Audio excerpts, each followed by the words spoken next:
el cielo se parte en dos, inundados en el desierto broten ríos, mi vida sopla hoy.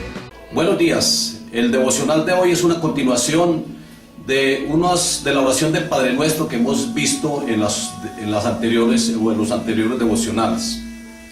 Hemos visto que el Padre Nuestro es una oración llena de doctrina y que debemos de meditar en la doctrina, que debemos de orar las Escrituras. Que también dijimos que la oración del Padre Nuestro está fundamentada en una relación de padre e hijo, o de hijo a padre, porque allí se habla acerca de que el hijo le está diciendo a Dios Padre, Padre mío. Y habíamos dicho que para los judíos eso era una blasfema, porque ellos ni siquiera se atrevían a pronunciar el nombre de Dios. Ahora decirle Padre, cuando Jesucristo le dice Padre en el Evangelio de San Juan capítulo 5, ellos dicen que él era un blasfemo porque se hacía igual a Dios al decirle Padre. Pero es que nosotros ahora tenemos la naturaleza de Dios. No es que seamos dioses, sino que tenemos la naturaleza de Dios en nuestra vida. Y por eso nosotros podemos decirle a Él Padre, porque tenemos el ADN de Dios. Porque Jesucristo nos ha dado la potestad y la autoridad de ser hechos hijos de Dios. Dijimos que muchas personas no pueden decirle a Dios Padre, porque primero de pronto son personas naturales, no han nacido de nuevo, no tienen al Espíritu Santo, no han recibido a Cristo en su corazón. Entonces, ¿cómo le van a decir a Dios Padre? Cuando realmente ellos son personas naturales. O como Jesucristo le dijo a los fariseos: vosotros sois de vuestro padre el diablo y los deseos de vuestro padre queréis hacer. Una persona que esté cometiendo pecado de una manera regular, que esté practicando el pecado constantemente, ¿cómo le va a decir a Dios Padre? Jesucristo dice que esos que hacen los deseos del diablo, los deseos de Satanás, son hijos del diablo. Vamos a leer nuevamente acá el Evangelio de Lucas capítulo 11 del 1 al 13. Dice la palabra: aconteció que estaba Jesús orando en un lugar, y cuando terminó, uno de sus discípulos le dijo: Señor, enséñanos a orar como también Juan enseñó a sus discípulos. Versículo 2: y Jesucristo le dijo: cuando oréis, decid: Padre nuestro que estás en los cielos, santificado sea tu nombre, venga tu reino, hágase tu voluntad, como en el cielo, así también en la tierra. El pan nuestro de cada día, dánoslo hoy, y perdónanos nuestros pecados, porque también nosotros perdonamos a todos los que nos deben. Y no nos metas en tentación, mas líbranos del mal. Les dijo también: ¿quién de vosotros que tenga un amigo va a él a medianoche y le dice: amigo, préstame 3 panes, porque un amigo mío ha venido a mí de viaje y no tengo que ponerle delante? Aquel respondiendo desde adentro le dice: no me molestes, la puerta ya está cerrada y mis niños están conmigo en cama, no puedo yo levantarme y dártelos. Os digo que aunque no se levante a dárselos por ser su amigo, sin embargo, por su importunidad se levantará y le dará todo lo que necesite. Y yo os digo: pedid y se os dará, buscad y hallaréis, llamad y se os abrirá. Porque todo aquel que pide recibe, y el que busca halla, y al que llama se le abrirá. ¿Qué padre de vosotros, si su hijo le pide pan, le dará una piedra? ¿O si pescado en lugar de pescado le dará una serpiente? ¿O si le pide un huevo le dará un escorpión? Pues si vosotros, siendo malos, sabéis dar buenas dádivas a vuestros hijos, ¿cuánto no más vuestro Padre Celestial dará al Espíritu Santo a los que le pidan? Mire, Jesucristo aquí nos da un ejemplo de un amigo o de 2 amigos que uno llega en tarde de la noche y lo incomoda porque ya está acostado, pero le dice amigo. En el Antiguo Testamento dice que Abraham era amigo de Dios. Es decir, Abraham tenía una buena comunión con Dios, una buena amistad con Dios. Ahora nosotros ya no somos amigos, ya nosotros somos hijos. Es una posición aún mucho más elevada. Por eso para los judíos y para muchas personas esto les ofende que uno diga que nuestro Dios es nuestro Padre igualmente. Por eso yo digo que esa oración está fundamentada en la paternidad de Dios. Es muy importante uno tener en presente esto, tener conciencia de que nuestro Dios ya es Padre y que nos podemos dirigir a Él con confianza y con esa comunión que tenemos con Él. Ahora dijimos que la oración del Padre Nuestro tiene 7 arterias y que las 3 primeras arterias tienen que ver con la gloria de Dios. Está en el versículo 2. Ahí dice que Padre nuestro que estás en los cielos. La primera arteria, santificado sea tu nombre. Y es que el nombre de Dios siempre es santo. El nombre de Dios como el mismo Padre Celestial, porque el nombre tiene que ver con la persona, son santos y siempre serán santos. Esta primera oración tiene que ver con la gloria de Dios y está hablando acerca de el nombre de Dios es santo. Segundo, dice que venga tu reino. Tiene que ver con el reinado de Dios y es muy importante, hablamos mucho acerca del reino de Dios. Y lo tercero es hágase tu voluntad, tiene que ver con sus designios, con su señorío. Las tres primeras partes, entonces las primeras tres arterias tienen que ver con la gloria de Dios. Ahora vamos a hablar acerca de las 4 restantes, porque son 7. Y las 4 restantes tienen que ver con las necesidades básicas del hombre. Ahí también están, aquí en la misma oración, en el versículo 3, dice, el pan nuestro de cada día, dánoslo hoy. Esto se está refiriendo a la provisión, a las necesidades materiales y físicas que nosotros tenemos. Es muy importante que nosotros dependamos de Dios. Yo digo que esta oración es un acto de dependencia de Dios y es muy importante. Un reconocimiento de Él como el proveedor de nuestra vida.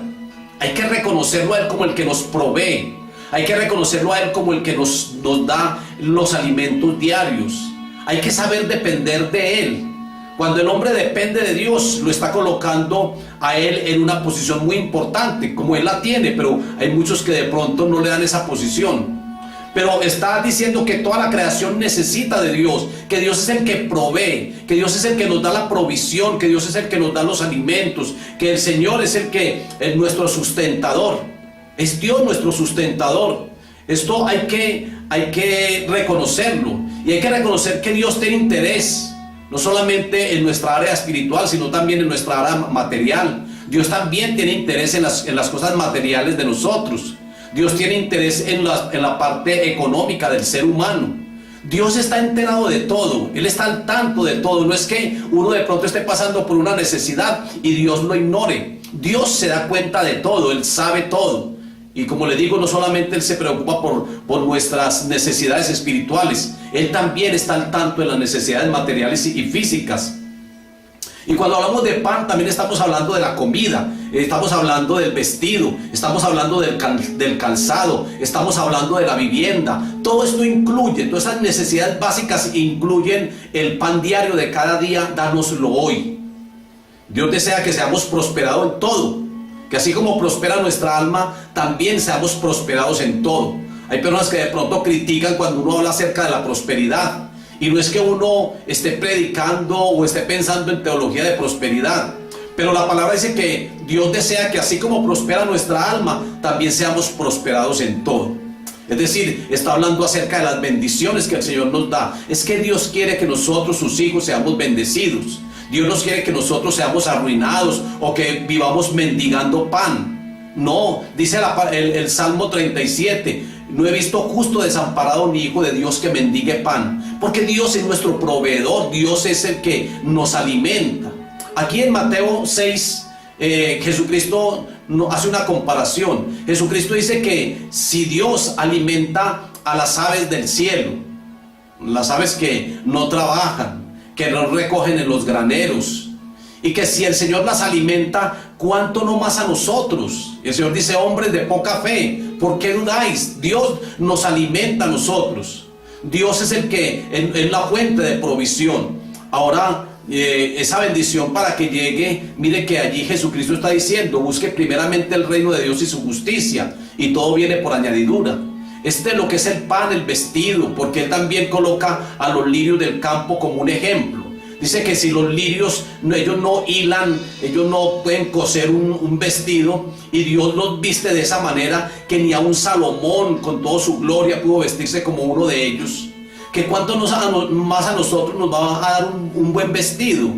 Es que yo he visto hermanos y hermanas que le trabajan al Señor de tiempo completo, que no tienen un trabajo secular, y yo he visto cómo el Señor las sustenta, cómo el Señor les viste, cómo el Señor les provee. Porque Dios es muy bueno, porque Dios quiere que nosotros seamos bendecidos de una manera permanente. Entonces, cuando colocamos esta oración o cuando la miramos y colocamos a Dios como nuestro Padre, como la fuente de la provisión, eso trae ventajas. La primera ventaja que trae es porque si lo tenemos como nuestro recurso, no vivimos en ansiedad ni preocupación. Él es nuestro recurso cuando tenemos fe, cuando nos decimos, sí, es que el Señor me provee, sí, el Señor me da el pan diario, sí, es que yo nunca me he acostado con hambre, el Señor siempre me da un alimento, siempre me da la provisión, así sea huevo con arroz, pero siempre hay alimento. Yo no he visto pues a una persona que se acueste con hambre, a un hijo de Dios. De pronto personas separadas del Señor porque se aíslan de Él, pero a un hijo de Dios, el Señor siempre le da la provisión. Tenerlo entonces como ese recurso es una gran bendición, porque ya toda ansiedad y toda preocupación desaparece de nuestra vida. Por eso es un acto de fe y de dependencia al Señor. En Filipenses 4:6 dice que por nada estemos ansiosos, sino que nuestras peticiones sean conocidas delante de Dios en acción de gracias, en ruego, en súplica.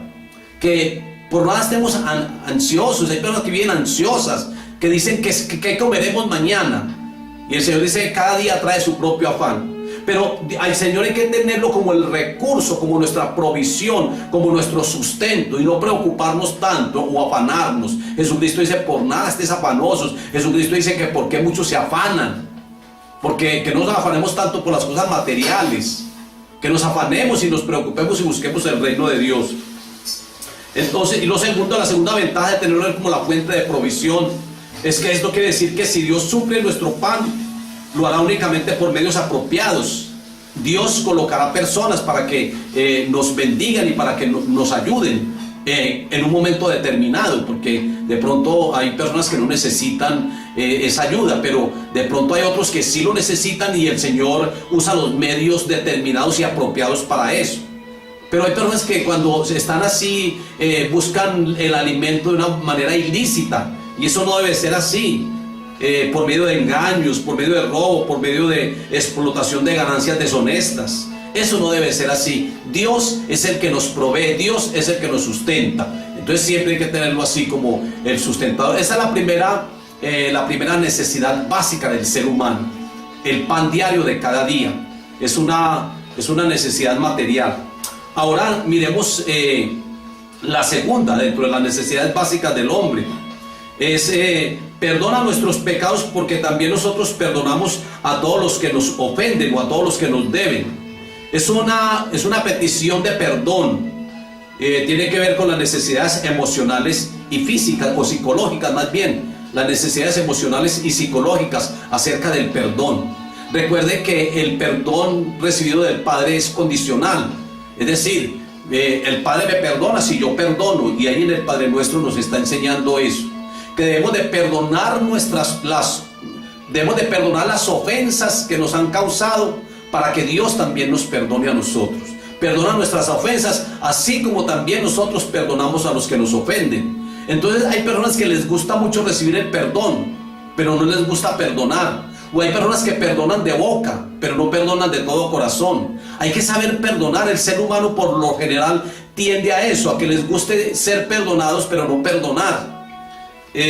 Cuando no hay perdón, hay crisis emocional. Una persona cuando no recibe el perdón, o cuando a alguien le niega el perdón, porque es que uno también puede perdonar a alguien que lo ha ofendido, tiene que perdonarlo. Por eso le digo que es condicional el perdón del Padre. Si nosotros perdonamos, Dios nos perdona. Si no perdonamos, Dios tampoco perdonará nuestras ofensas. Eso lo dice Jesucristo en la oración del Padre Nuestro, en Mateo capítulo 6, porque leímos en Lucas 11, pero el texto para leerlo es Mateo capítulo 6.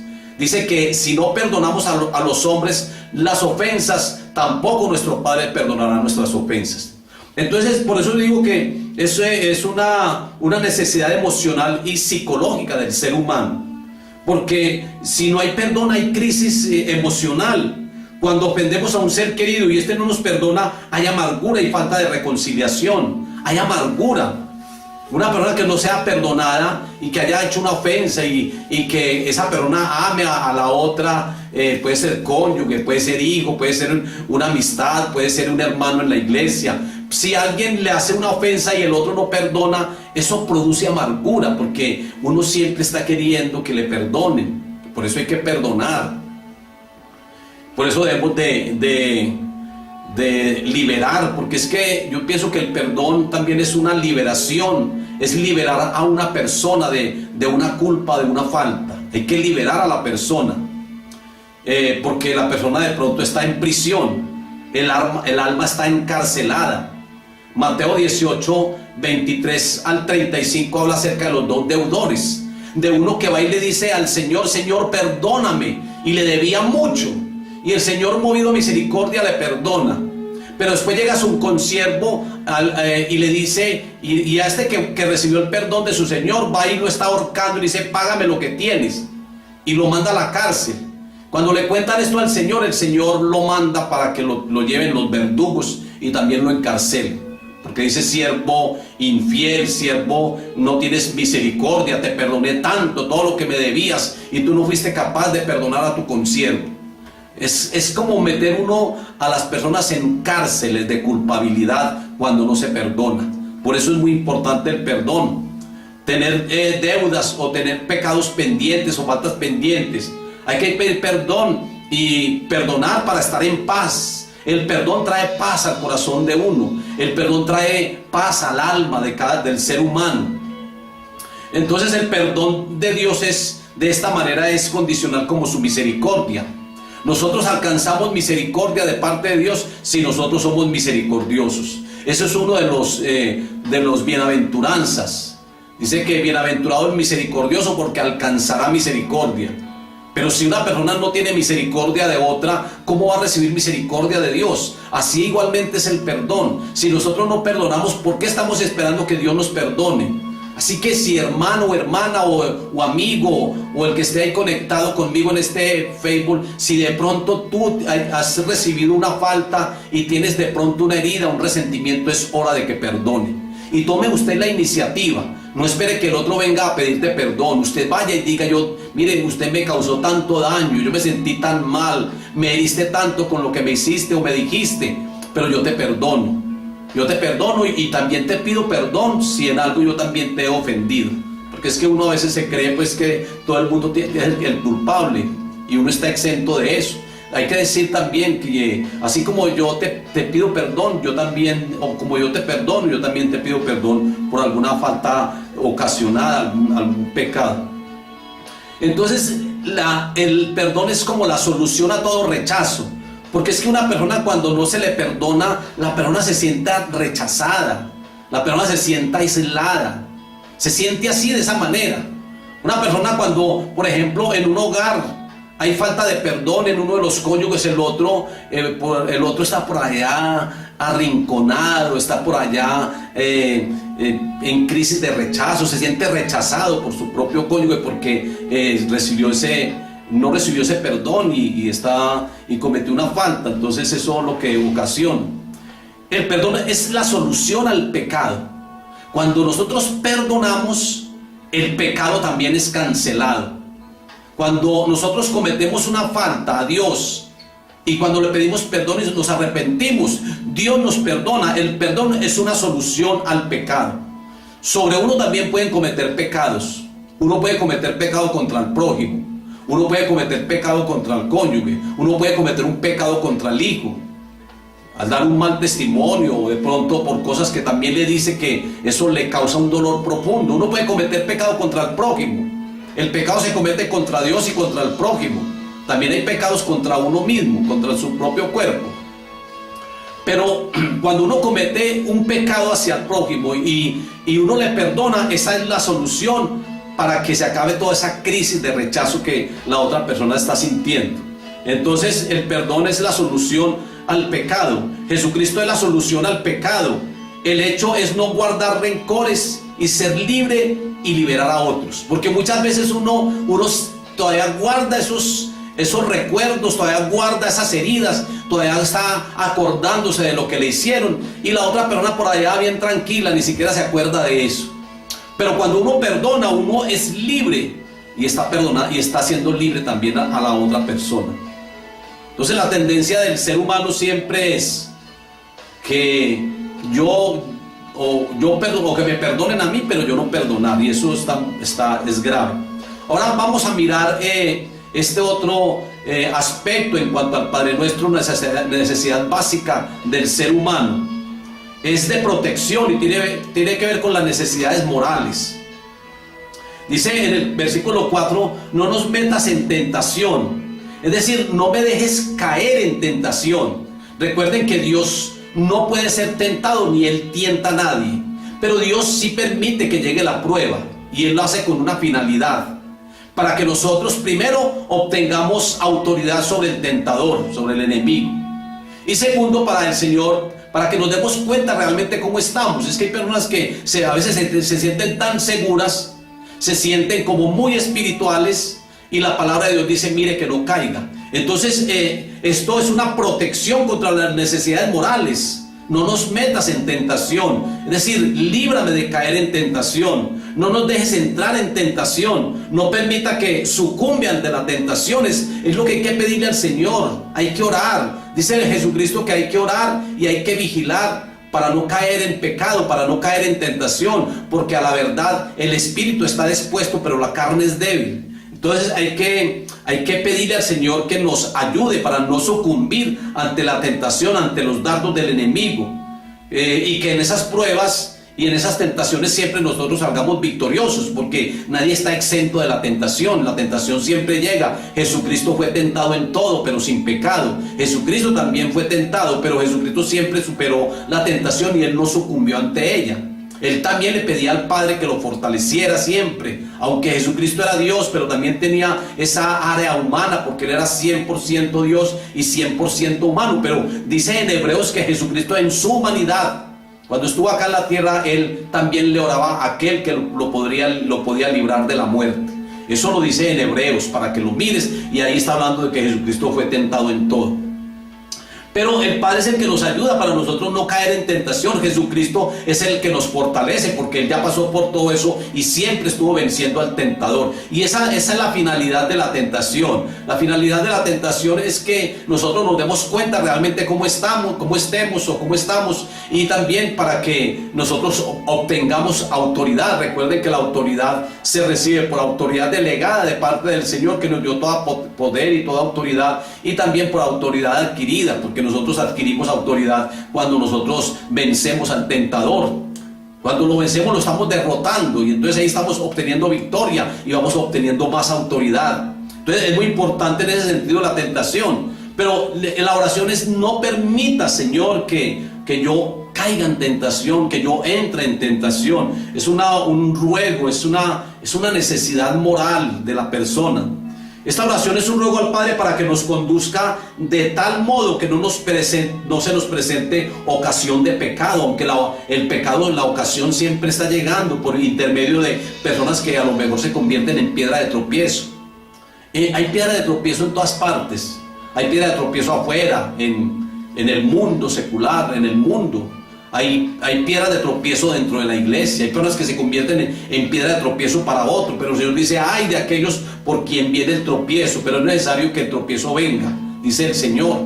Es necesario que el tropiezo venga, pero hay de aquellos por quien viene el tropiezo.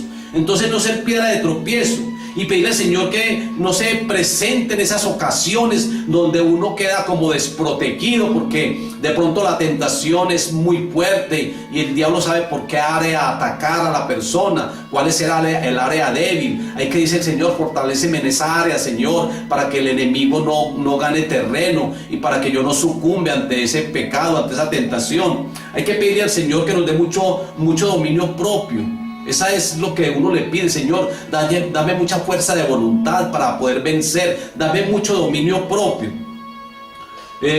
No es que se desconozca la protección divina, sino que se reconoce la debilidad humana. Es importante no desconocer la protección divina. Él nos protege sobre todos estos enemigos aún espirituales, pero también hay que reconocer la debilidad humana. Ahí en 1 Corintios 10:13 dice: Dios no nos dejará ser tentados más de lo que podemos resistir. Es decir, que no hay excusa para aquellos que caigan en pecado. Es que la tentación pudo conmigo. Aquí dice que Él no nos dejará ser tentados más de lo que podemos resistir. Y hay otra parte también de Corintios que dice que Dios no nos dejará dice que no hay ninguna tentación que no sea humana, que nosotros no podamos resistir. Nosotros podemos resistir toda tentación. Ahora, como les digo, Dios no es que sea un tentador. Dios no tienta, ni Él tampoco es tentado por nadie. Es una oración de petición al Señor para que nos ayude a apartarnos de las bajas pasiones. Que el Señor nos ayude a apartarnos de las bajas pasiones. Que el Señor nos ayude a tener un control sobre las concupiscencias.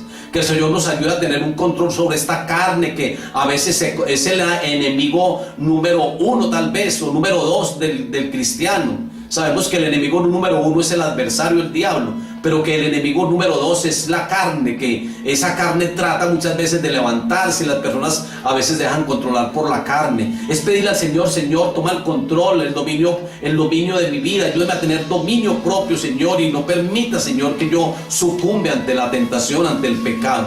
Entonces mire que está la tercera necesidad básica del ser humano. Tiene que ver con la protección, y esto con las necesidades morales. Entonces dice que no permita que caiga en tentación. Es la proclamación de dos elementos básicos en la oración. Primero, no permita. Es la omnipotencia de Dios. No permita, es decir, Dios tiene el control y la omnipotencia de todo. No permita, Señor. Y la otra es que caiga. Y caiga en la impotencia del hombre, porque es que uno puede caer. Entonces lo uno, al decir no permita, es reconocer la omnipotencia de Dios. Y al decir que yo no caiga, es reconocer la impotencia del hombre. Es decir, podemos fallar. Entonces estamos reconociendo que nosotros somos débiles y frágiles y que podemos caer. Cuando la Biblia habla de la debilidad humana frente al pecado, no es para acorralarlo, sino para que acuda a los recursos que Dios tiene para con cada uno de nosotros. Y miremos por último, la cuarta necesidad básica del hombre es una oración de liberación, y tiene que ver con las necesidades espirituales. En el mismo versículo 4 dice: líbranos del mal, líbranos del maligno, líbranos de los ataques del enemigo. Cuando se habla del mal, y cuando uno va a las versiones originales, se habla acerca de líbranos del maligno. Uno a veces cree que es acerca de pronto de algún peligro que le puede llegar a uno por un accidente o por algo, aunque también al Señor hay que pedirle siempre esa protección divina. Pero aquí lo que se está refiriendo es al maligno. Líbranos del maligno, líbranos del mal, del maligno.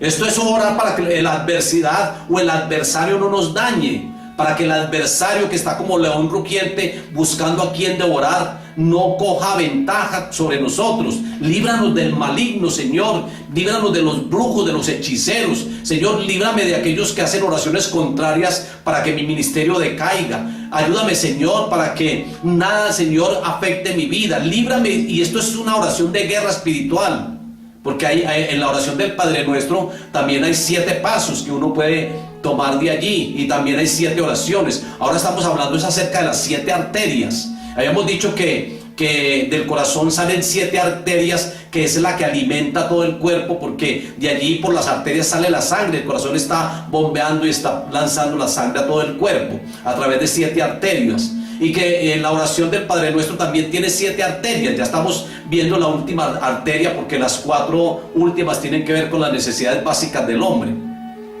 Y que cuando nos unimos al corazón de Dios, lo hacemos a través de esta oración del Padre Nuestro. Nuestro corazón se une al corazón de Dios a través de estas 7 arterias. Entonces, líbranos del mal es librarnos pues de todas las artimañas del enemigo. El diablo, que está como sutilmente se está moviendo para ver a quién coge, a quién cae en pecado. Entonces hay que pedirle al Señor que nos ayude para que el adversario no nos dañe. Líbranos del maligno, líbranos de Satanás. Es una oración de guerra espiritual, como lo decía en Lucas 22:31. Jesús le dice a Pedro: Simón, Simón, he aquí Satanás os ha pedido para zarandearte como a trigo, pero yo he rogado por ti, he intercedido por ti, para que tu fe no falte. Mire que el enemigo pide muchas veces a las personas sobre todo aquellos que se creen muy espirituales, o el enemigo los pide para zarandearlos. Por ejemplo, el enemigo le pidió permiso a Dios para zarandear a Job, y Job fue zarandeado, pero la fe de Job no faltó nunca. Siempre estuvo dependiendo de Dios y nunca negó al Señor ni renegó de Él, porque era una persona que era temerosa de Dios. Así igualmente Pedro fue pedido para ser zarandeado. Es más, Pedro, que era una persona muy importante dentro de los apóstoles, él negó al Señor 3 veces, pero después se arrepintió y nunca más lo volvió a negar. Esto no quiere decir que el cristiano esté acobardado frente a los ataques del malo o del diablo. La Biblia enseña que este enemigo ya fue vencido. Satanás ya fue vencido por Cristo en la cruz del Calvario. Él es un individuo ya vencido. El Señor lo venció con su muerte, con su sangre lo venció. Nosotros con la sangre de Cristo podemos vencer al enemigo. Entonces ya es una persona, un individuo que ya está vencido por Cristo, y que si lo resistimos, Él huirá de nosotros. Hay que resistir al diablo, porque cuando lo resistimos, cuando Él lanza la tentación y cuando lo resistimos, Él huirá de nosotros. Cuando Jesucristo, allí en el ayuno de los 40 días en el desierto y en el monte y en Jerusalén, en el pináculo del templo, cuando Jesucristo recibe la tentación, Jesucristo lo resiste y dice que el diablo lo dejó por un tiempo. Porque es que cuando lo resistimos, Él huye de nosotros, Él huirá de nosotros. Entonces no debe ser una oración de miedo: Señor, guárdame de ese maligno, pues que es que ese maligno es muy fuerte. No, sí decirle al Señor que lo guarde de Él, pero que no tenerle tanto miedo a ese demonio, a ese diablo, a ese adversario. No tenerle tanto miedo, sino decirle: Señor, fortalézcame, Señor. Ayúdame, Señor, porque, Señor, tú me has dado poder y autoridad para vencerlo. Entonces con eso estamos diciendo que estamos bajo el abrigo de Dios y que estamos bajo la protección de Dios, para que el diablo no tome ventaja en nosotros.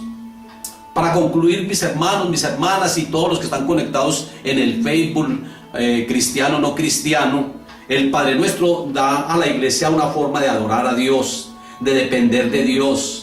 Nos da un reconocimiento al Padre por toda su poder y su gloria, diciéndole: Señor, hágase tu voluntad, venga a nosotros tu reino, que tu nombre siempre sea santificado.